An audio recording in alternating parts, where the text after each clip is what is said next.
Nabinitio viajaba, Belsasar se preocupaba del reino. Ahora, supongamos que no se haya encontrado esa tableta. ¿Cambiaría en algo la veracidad de la Biblia? Claro que no. Dejen que Dios sea veraz y cada hombre un mentiroso. El que hayan o no encontrado la tableta no cambiaría la verdad de la palabra de Dios. Claro que esto nos ayuda a entender en Daniel capítulo 5 un pasaje significativo donde Belsasar le dice a Daniel: si puedes leer esta escritura, serás el tercer señor en el reino. ¿Lo vi? Y habían dos, Belsasar y Nabinitio. Serás el tercer señor en el reino. Una pequeña curiosidad escondida en la palabra de Dios. La precisión histórica de la Biblia. Hay otra razón para creer que la Biblia es la palabra de Dios. No solo por su precisión científica e histórica, pero podemos creer que la Biblia es la palabra de Dios por su continuidad tan maravillosa. La Biblia es un libro, pero a su vez es 66 libros. Hay 39 libros en el Antiguo Testamento, 27 en el Nuevo. Fueron escritos por un mínimo de 40 diferentes autores en un período de unos 1600 años. Fueron escritos en 13 distintos países, en 3 diferentes continentes. Fueron escritos por gente con una variedad de trasfondos. Algunos fueron pastores, otros fueron reyes, algunos soldados, algunos príncipes, algunos sacerdotes, otros pescadores, otros eruditos, otros historiadores, otros hombres de negocios y profesionales y otros obreros comunes.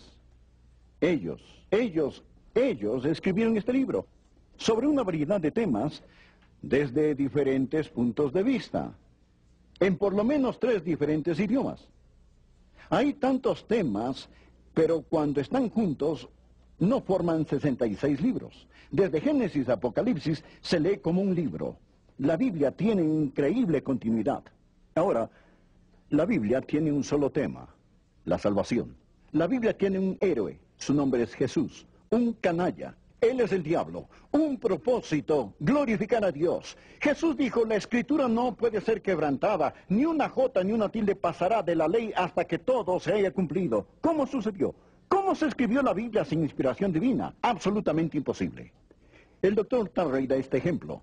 Supongamos que en Washington deciden hacer un monumento a los 50 estados. Y el monumento se haría con piedra nativa de los 50 estados. Por ejemplo, habría coral del estado de Florida, habría granito quizá desde Georgia, conseguiríamos mármol y yeso de otros estados, piedra gris, piedra café, piedra roja, todo tipo de piedras, y en la cantera cortaríamos las piedras en diferentes formas. Algunas cuadradas, otras rectangulares, otras en forma de pirámide, algunas como cilindros, otras en trapecios y otras en formas que no tienen nombre, todas cortadas en la cantera. Unas grandes, otras pequeñas, diferentes colores de piedras. Supongamos que las transportamos a la capital de la nación, los trabajadores las descargan y todas las piedras encajan perfectamente. Ni una piedra de más, ni una piedra de menos.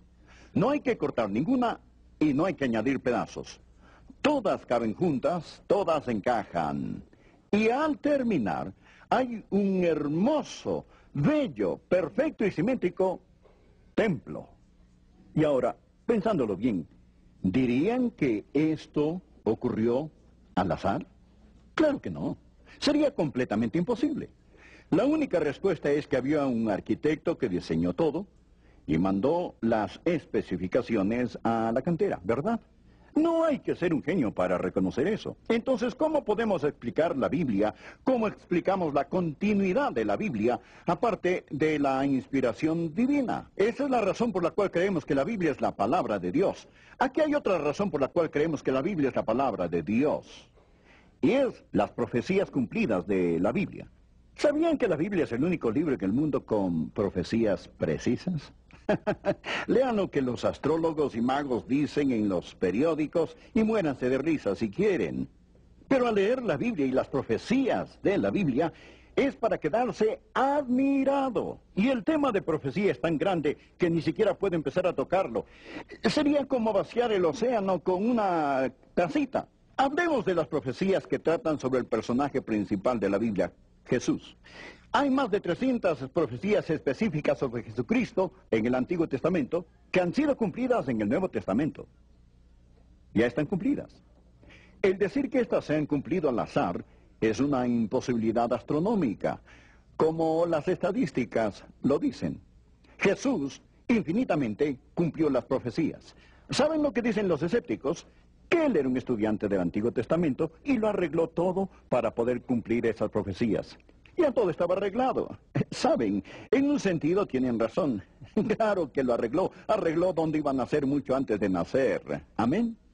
Y en el libro de Miqueas dice, él nacerá en Belén. Y fue él quien arregló dónde iba a nacer de una virgen.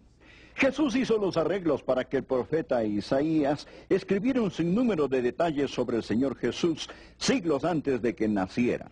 750 años antes de que naciera, fue Jesús quien inspiró al salmista a escribir sobre la muerte por crucifixión en el Salmo 22. Cuando la crucifixión ni siquiera se conocía como forma de castigo, y luego hizo que el gobierno romano lo crucificara sobre esa cruz. Arregló todo para que lo enterraran en la tumba de un hombre rico, e hizo que Judas lo traicionara a cambio de 30 piezas de plata, como fue profetizado.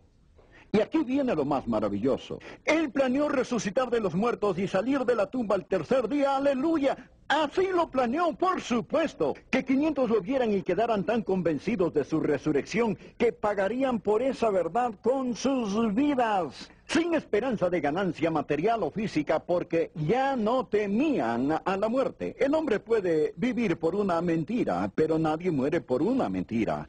Pero esta gente sabía que no era mentira, conocían a Jesús. No morirían voluntaria o conscientemente por una mentira. Hay quienes mueren por una mentira pensando que es verdad, pero ellos estaban convencidos que Jesucristo había salido de la tumba. Pero déjenme darles la razón principal por la cual creo que la Biblia es la palabra de Dios. Amigos, este libro tiene el poder de cambiar vidas. He predicado este libro lo suficiente como para saber que no es como cualquier otro libro. Leemos otros libros. Este libro nos lee. Dios dice que su palabra es viva y eficaz. Hechos 4:12, la palabra viva, zoet, significa con energía, con poder, que está lleno de poder. No me avergüenzo del Evangelio porque es poder de Dios. Es la dinamita de Dios. Su palabra es una espada.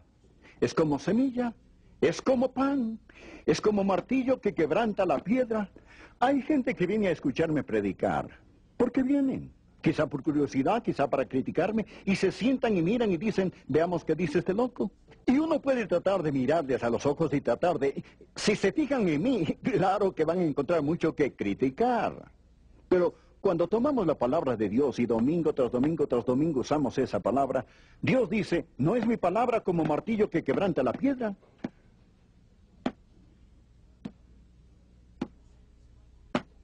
La piedra más dura se romperá. Lo he visto tantas veces. Lo he predicado lo suficiente como para saber que tiene poder. ¿Qué clase de poder? Es salvación para el pecador. No se puede salvar o salvar a alguien más sin la palabra de Dios. Hemos nacido de nuevo, no de simiente corruptible, sino de incorruptible por la palabra de Dios. Es salvación para el pecador. El Evangelio es dinamita de Dios que salva. No solo salvación para el pecador, sino santificación para el santo. ¿Saben lo que me impulsa adelante? No lo que siento. Lo que sé. Jesús dijo, santifícalos en tu verdad, tu palabra es verdad. Nunca van a crecer, nunca van a ser fuertes hasta que se alimenten de la palabra de Dios. Desead como niños recién nacidos la leche espiritual para que por ella crezcáis. Y algo más sobre la palabra, es suficiente para el doliente. Yo he visto gente en dolor. No se puede ser pastor los años que yo he sido sin ver a gente en tormento, en tribulación, en dolor y en agonía. Pero los he visto ir a la palabra de Dios y encontrar consuelo que no encontrarían en ningún otro lugar y de ninguna otra manera. Al cruzar las aguas frías de la muerte, descansaron sus cabezas sobre la palabra de Dios y se han sostenido fuertemente a ella cuando necesitaban ayuda y fortaleza, porque hay poder en la palabra de Dios y en las promesas de la palabra de Dios. Y les diré una cosa más. Es satisfacción para el erudito. Uno puede estudiar la Biblia y estudiarla y nunca llegar a sus límites.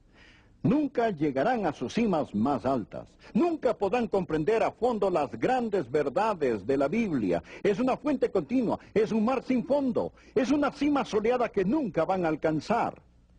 Y todos quienes han estudiado la Biblia jamás podrán decir que entienden todo lo que hay en este libro bendito. ¿Quién enseñó al Espíritu de Jehová o le aconsejó enseñándole? O simplemente estoy parado en la orilla de la palabra de Dios. Hay tanto que comprender, tanto que aprender. Alguien dijo sobre la Biblia que es tan profunda que eruditos pudieran nadar y nunca tocar el fondo, pero tan maravillosa que un niño pudiera acercarse a tomar agua sin temor de ahogarse. Esa es la preciosa y santa palabra, la palabra de Dios.